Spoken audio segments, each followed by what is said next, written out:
I'm here today with Katie Glassman in Weiser, Idaho at the National Old Time Fiddlers Contest, and I'm so excited that she agreed to do a Musician's Minute interview with me. So thank you so much. I'm so happy to do this. Yeah, so you are a great fiddler, and what's something that has helped you the most on your musical journey?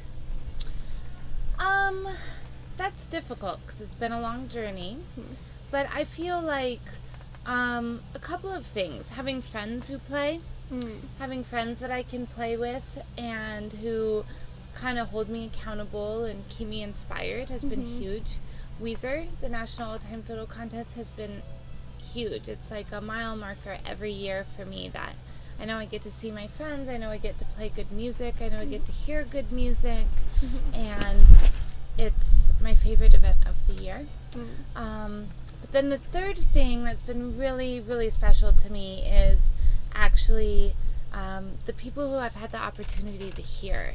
And here at Weiser, when I first started coming, I got to hear Orville Burns and Herman Johnson and Dick Barrett and even Sherry McKenzie and Wes Westmoreland and Carl Hopkins and all these people who I had listened to for hours and hours on bootleg tapes, to be able to see them. And then in the jazz world, making the effort to go see Johnny Frigo and all these great, great players who I felt, when you see a really great musician play, you kind of soak it in, and it stays with you, and you learn so much. And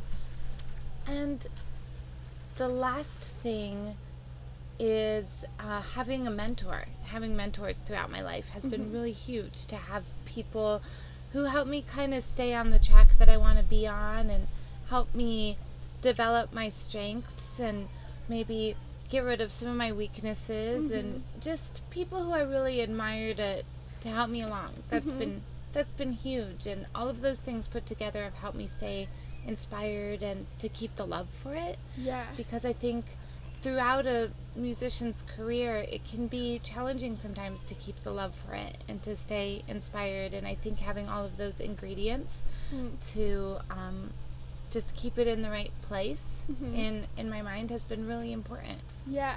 And so I've been really lucky to be able to seek out good musicians and mentors and concerts and festivals and fiddle contests. And I've worked really hard to put together the resources when I was a kid, working to pay for all the trips and everything. But I highly encourage everyone out there who wants to do these things to work really hard to make them happen, because they're worth it.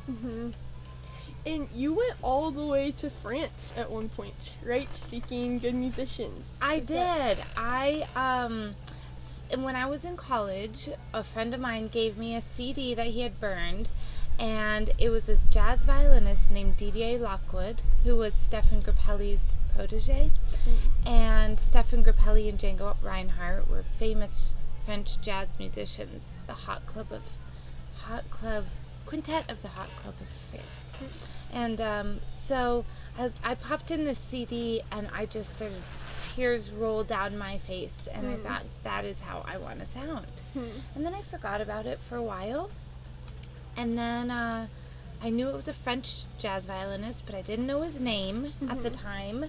And I ended up, through a strange series of events, running into this guy who was about to leave for France in 2 days to be the first American to study at Didier's school. And so he filled me in on the school, and he gave me all his information and said, there's a camp in April. You should come out to it and just visit it.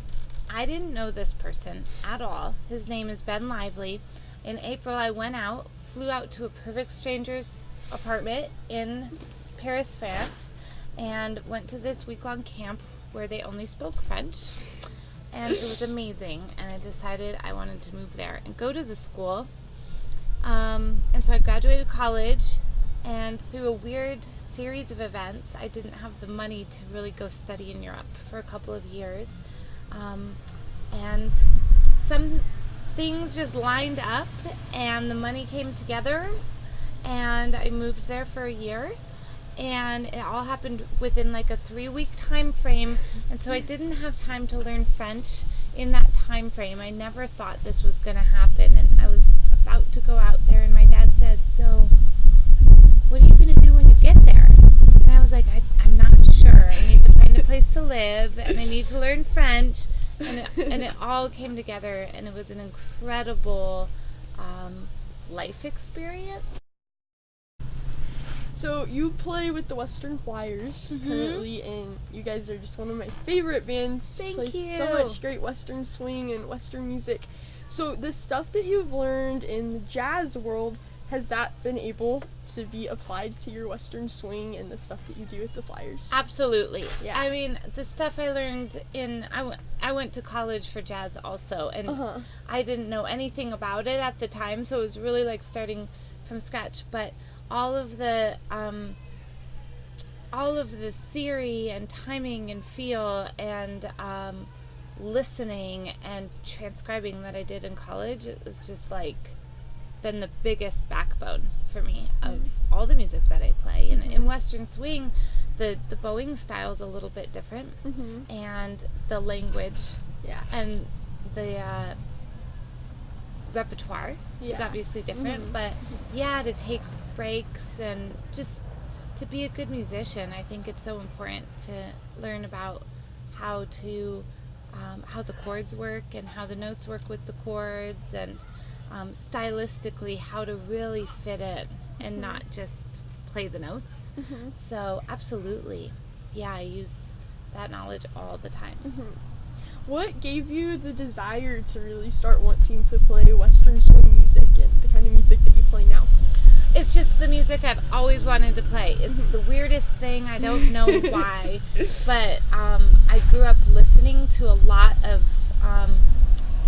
Terry Morris jam session tapes, the great legendary fiddle player Terry Morris, and he played some Western swing stuff, which led me to Bob Wills, and I always struggled to find musicians in my area who really wanted to play this kind of music.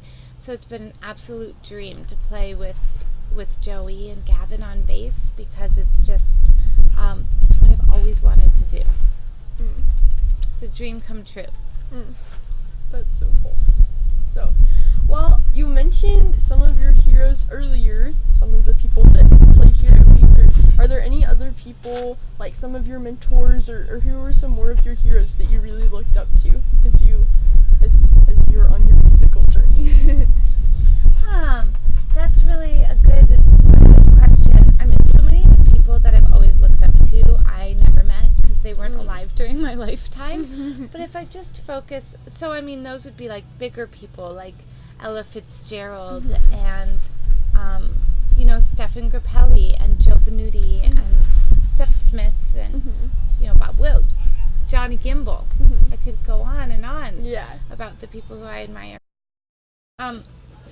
One of the things that's been huge for me being a female fiddler has been coming to Weezer here and being here the year that the first woman won the Grand Champion division, and that was Donetta Gardner, and just seeing women pave the way as great musicians, and seeing each generation kind of open up and be